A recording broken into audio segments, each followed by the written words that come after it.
ఎవరికీ తెలియకుండా ఏదో జరుగుతుంది. అదేంటో మీకు తెలుసు. ఎందుకు నన్ను గుండమ్మ గారికి దూరం చేయాలనుకుంటున్నారు? మీకు తెలుసు. నేనడిగినా మీరు చెప్పరు.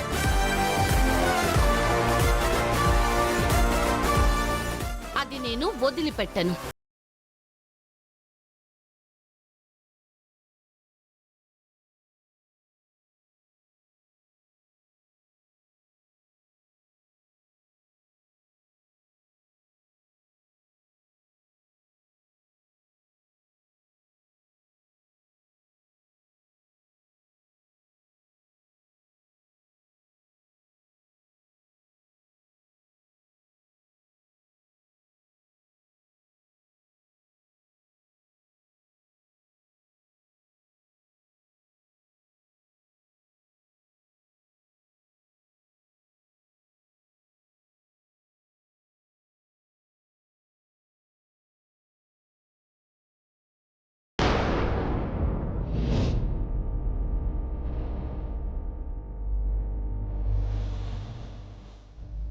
అక్షతని సేవ్ చేయడానికి పల్లవి వెళ్ళడం మంచిదైందండి.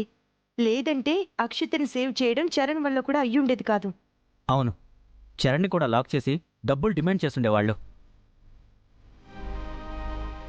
ఎందుకు గున్నమ్మా, కొన్ని విషయాల్లో పల్లవిని చూస్తుంటే నిన్ను చూసినట్టుగానే అనిపిస్తుంది. ఆ ధైర్యం, ఆ మొండితనం అచ్చం నువ్వే. అవునండి, కొంతమంది పిల్లలకి ధైర్యం బై బర్తే వచ్చేస్తుంది. అదే, అది తల్లి లక్షణమో తండ్రి లక్షణమో అవుతుంది. కానీ పల్లవి పేరెంట్స్ని చూస్తుంటే వాళ్ళంత ధైర్యవంతులుగా ఏమీ కనపడరు. మరి ఈ అమ్మాయికి ఇంత ధైర్యం ఎక్కడి నుంచి వచ్చిందో తెలియట్లేదు.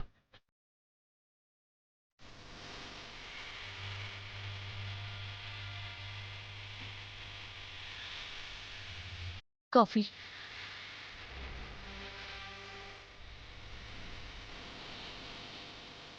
పల్లవి, ఏమైంది? ఎందుకలా ఉన్నావు? ఏం లేదు సార్. అక్షతని నువ్వు సేవ్ చేసినందుకు మేమందరం హ్యాపీగా ఉన్నాం.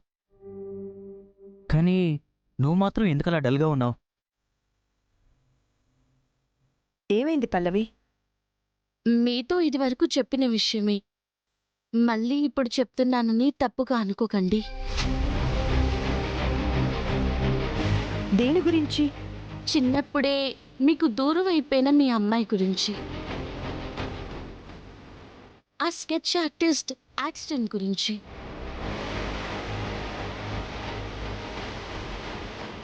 నాకెందుకో ఆ యాక్సిడెంట్ అనుకోకుండా జరిగింది కాదు, కావాలని ఎవరో చేసినట్టు అనిపిస్తుంది.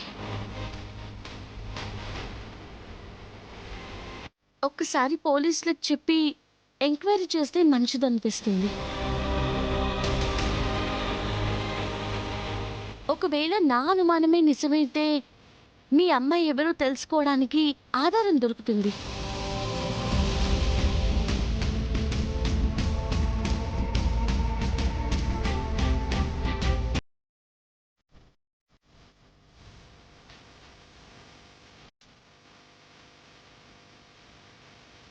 ఎందుకు తను చాలాసార్లు అదే విషయం చెప్తోంది? అదే నాకు తెలియడం లేదండి. కానీ ఆ రోజు అతనికి యాక్సిడెంట్ అయినప్పుడు మనం కూడా ఇలాగే అనుకున్నాం కదా. మీ ఫ్రెండ్ పోలీసే కదండి, ఒకసారి ఫోన్ చేసి ఈ విషయం చెప్పి ఎంక్వైరీ చేయమనండి. ఆ రోజు సీసీ కెమెరా చెక్ చేస్తే డౌట్ క్లియర్ అయిపోతుంది కదా.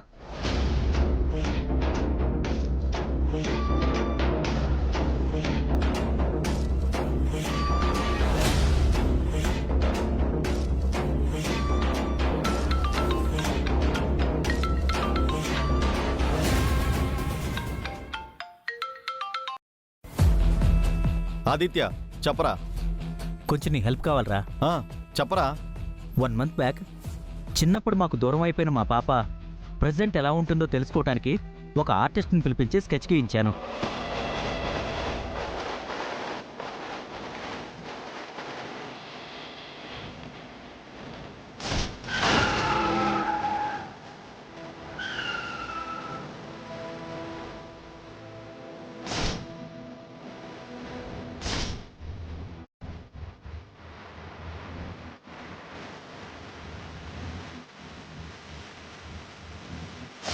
అది అనుకోకుండా జరిగిన యాక్సిడెంటా లేదా కావాలని ఎవరైనా చేయించారా అని డౌట్గా ఉంది. ఆ అనుమానం మీకెందుకు వచ్చింది? ఏమండి ఒకసారి ఇవ్వండి. ఎందుకంటే మా అమ్మాయి ఎవరో తెలుస్తుందని దారి తెలిసిన ప్రతిసారి దగ్గర వరకు వచ్చిన దారి క్లోజ్ అయిపోతుంది. పుట్టిన వెంటనే హాస్పిటల్ నుంచి మా పాపని ఎత్తుకెళ్ళిపోయిన ఆ రౌడీ దగ్గర నుంచి ఈ స్కెచ్ ఆర్టిస్ట్ వరకు అదే డౌట్గా ఉందన్నయ్య. మాకు తెలియకుండా మా పాప విషయంలో ఎవరో కుట్ర చేస్తున్నారేమో అనిపిస్తోంది. సరేనమ్మా, నేనే పర్సనల్గా ఎంక్వైరీ చేసి మీ డౌట్కి క్లారిటీ ఇస్తా, సరేనా? సరే అన్నయ్య, థ్యాంక్ యూ. థ్యాంక్స్ రా, ఉంటాను. ఓకేరా, ఉంటాను.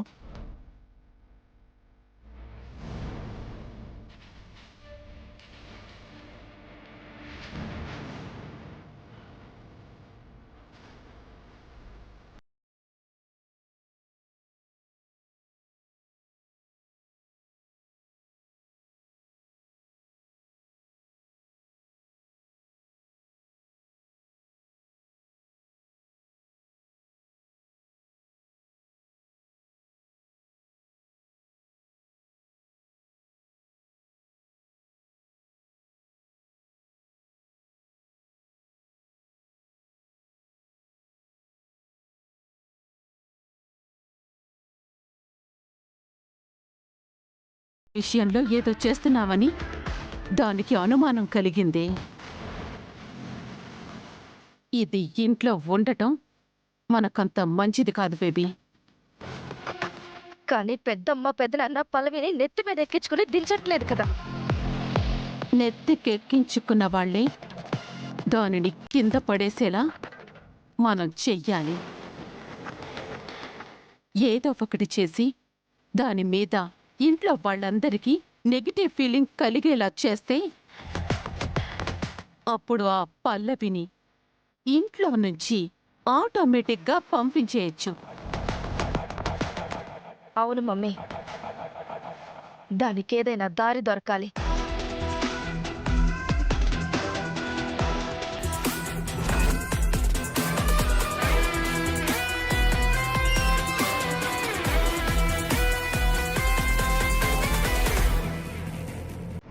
అబ్బా, ఎంత పెద్ద ఇల్లు! పల్లవి చెప్పినట్టు నిజంగానే కోటలా ఉంది.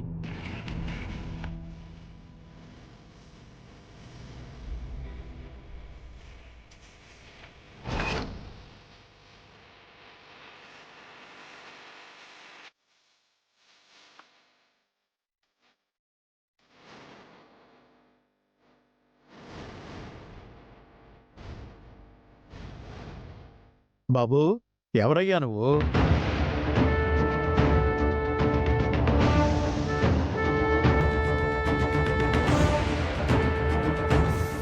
ఎవరంటుంటే మాట్లాడవేంటయ్యా?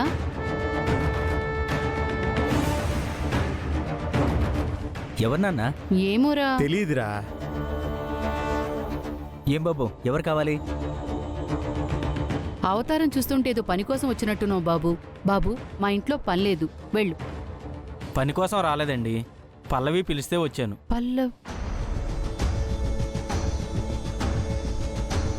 పల్లవి పిలిచిందా? అవును మేడం. ఓ, ఓకే. పల్లవి, పల్లవి, అమ్మా ఒకసారి ఇలా రా అమ్మా. వస్తున్నాను. ఏంటమ్మా? నీకోసం ఎవరో అబ్బాయి వచ్చాడు. హాయ్ రాము. హాయ్ పల్లవి. హాయ్. హాయ్ గీత.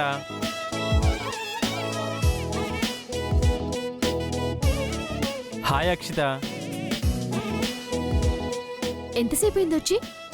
ఇప్పుడే వచ్చాను గీత. తాతయ్య, మా క్లాస్మేట్. అవునా? అవును, నువ్వు మా ఇంటికి ఎందుకు వచ్చావు? అది నేనే పిలిచాను అక్షిత. గీతకి ఎలక్ట్రికల్ సబ్జెక్ట్లో డౌట్స్ ఉన్నాయి, అందుకే పిలిచాను. అమ్మా, రాము బాగా చదువుతాడమ్మా, అందుకే డౌట్స్ క్లియర్ చేస్తాడని నేను రమ్మంటేనే వచ్చాడు. అవునా అమ్మా? మరి ఎవరయ్యా అంటే ఏం మాట్లాడకుండా అలా దిక్కులు చూస్తావేంటయ్యా? తాతయ్య తను కొంచెం అమాయకుడు. ఓ ఎవరైనా ఏమైనా అడిగితే వెంటనే సమాధానం చెప్పడు, ముందు భయపడిపోతాడు. అవునా? సరే రాము, రా. రా రాము.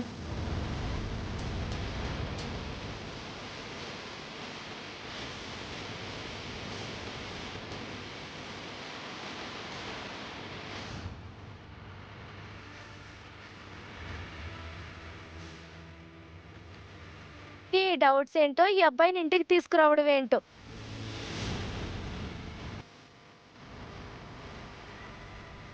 పిలిస్తే తప్పేంటి అక్షిత? క్లాస్మేటే అంట కదా. నీకెలాగూ చదువు మీద ధ్యాస ఉండదు.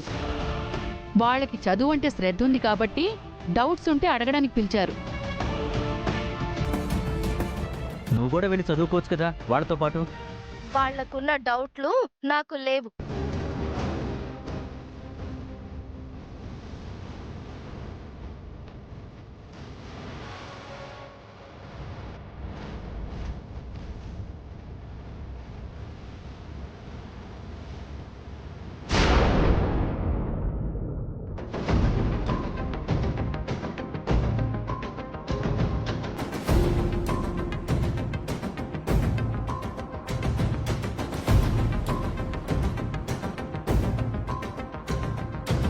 ఏంటి బేబీ ఆలోచిస్తున్నావు? అనుకుంటాం కాని మమ్మీ, ఒక్కొక్కసారి దేవుడు మన పక్షానే ఉంటాడు తెలుసా. ఈ పల్లవి మీద నెగటివ్ ఫీలింగ్ కలిగించి దాన్ని ఇంట్లో నుంచి పంపించడానికి ఏదైనా దారి దొరకాలి అంటే వెంటనే దేవుడు చూపిస్తాడు. అంటే ఏంటి బేబీ? చెప్తాగా మమ్మీ.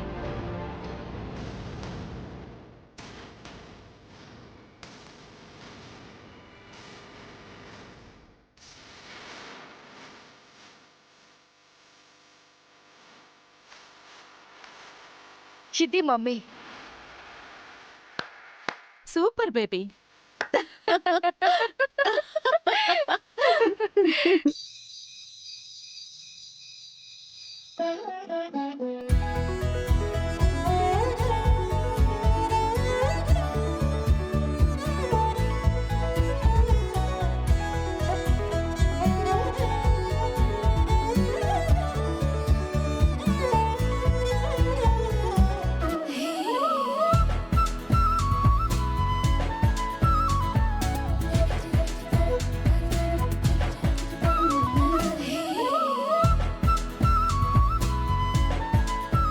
రాము, కాఫీ తీసుకోండి.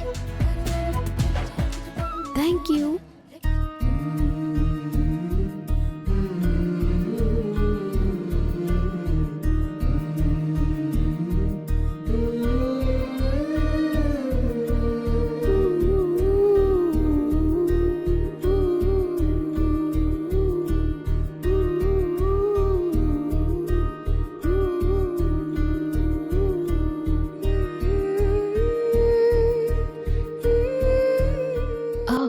Super Ramu, thank you. పర్వాలేదు, ఇట్స్ ఓకే.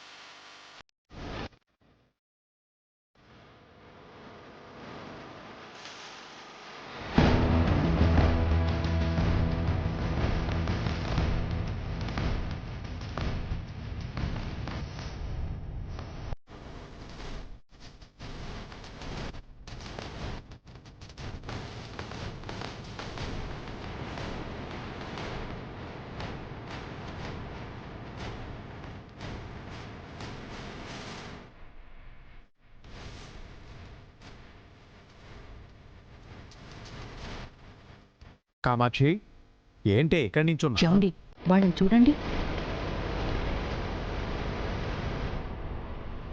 ఆ అబ్బాయి గీతతో చాలా చనువుగా ఉంటున్నాడండి. పిల్లలే పాపం చదువుకుంటున్నారే, చదువుకొని.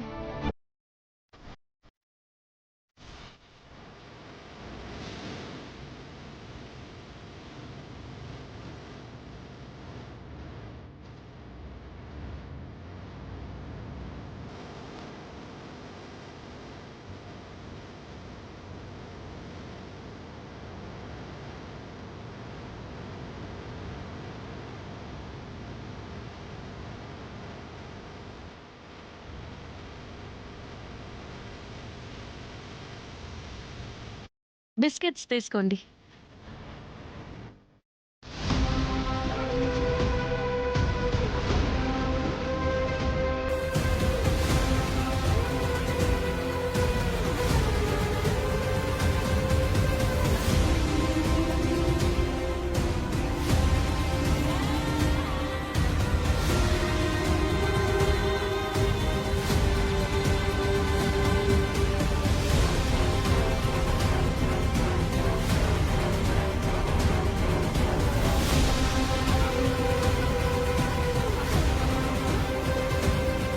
గీత, ఇంకేమన్నా డౌట్స్ ఉన్నాయా నీకు?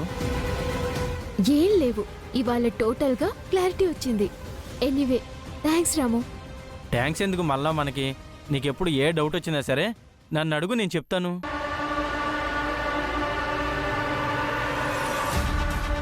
మరి ఇంక నేను బయలుదేరతాను. పల్లవి, నేను బయలుదేరినా మరి? అలాగే రాము, కానీ అప్పుడప్పుడు మా ఇంటికి వస్తూ ఉండు. నీకోసం కాకపోయినా గీత కోసం ఖచ్చితంగా వస్తాను.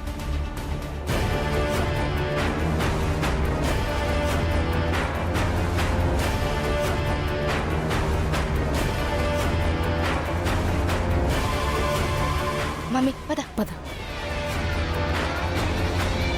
బాయ్ అక్షిత. బాయ్. అప్పుడే వెళ్ళిపోతున్నావా? వచ్చిన పని అయిపోయిందిగా. బాయ్ అండి. Bye bye.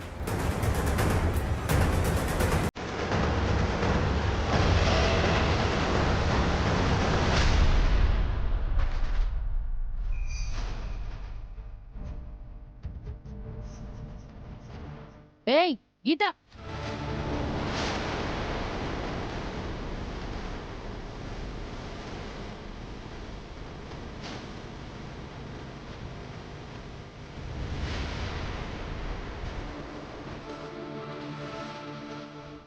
ఏమైంది? ఏం లేదు కామాక్షి, రాము పడిపోతుంటే కొంచెం నేలని చూసి నడిస్తే బావుంటుంది బాబు, లేదంటే దెబ్బలు తగులుతాయి.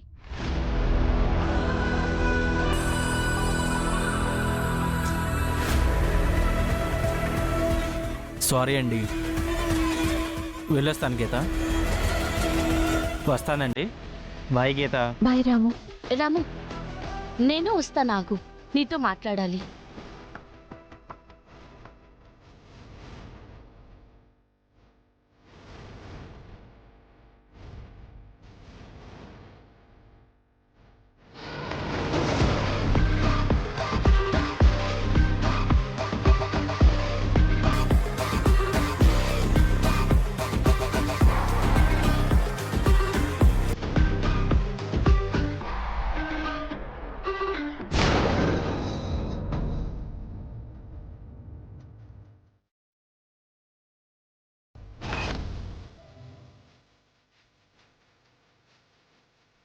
పద.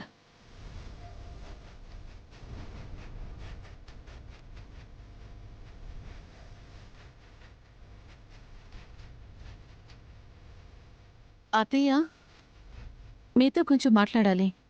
నాతోనా? దేని గురించి? పెద్దవాళ్ళయ్యుండి మీరు కూడా ఇలా మౌనంగా ఉండటం నాకేం నచ్చట్లేదు. పెద్దమ్మని ఆ పల్లవి తన మాయ మాటలతో బుట్టలో వేసేసుకుంటుంది కాబట్టి పల్లవి ఏం చేసినా తనేం అనట్లేదు. నువ్వు కూడా తన మాయలో పడిపోయావా? అసలు మీరిద్దరూ దేని గురించి మాట్లాడుతున్నారే? ఇందాకటి వరకు ఇంట్లో జరిగిన భాగోతం మీరు చూడలేదా? ఈడొచ్చిన పిల్లల దగ్గరికి వాడెవడో అనాకారివాడు రాత్రిపూట రావటమేంటి? గీతతో చనువుగా ఉండటమేంటి? ఏదో డౌట్స్ ఉంటే తీర్చడానికి వచ్చాడంట. డౌట్లు క్లియర్ చేయడానికి వచ్చాడా? పల్లవి బానే చదువుతుంది కదా, తను క్లియర్ చేయొచ్చుగా. అతనే రావాలా? ఒకవేళ పల్లవి క్లియర్ చేయలేదే అనుకుందాం, కానీ ఫోన్ చేసి కనుక్కోవచ్చు కదా. ఇంటికి పిలిపించాలా? గీతతో అంత చనువుగా ఉండాలా? నేనెవరినైనా మా ఫ్రెండ్స్ని ఇంటికి పిలవాలంటే మమ్మీని పర్మిషన్ అడుగుతాను, లేదంటే నీకైనా చెప్పి పర్మిషన్ తీసుకుంటాను. ఆ పల్లవి ఎవరికి చెప్పిందని ఇదేమైనా దానిల్లా?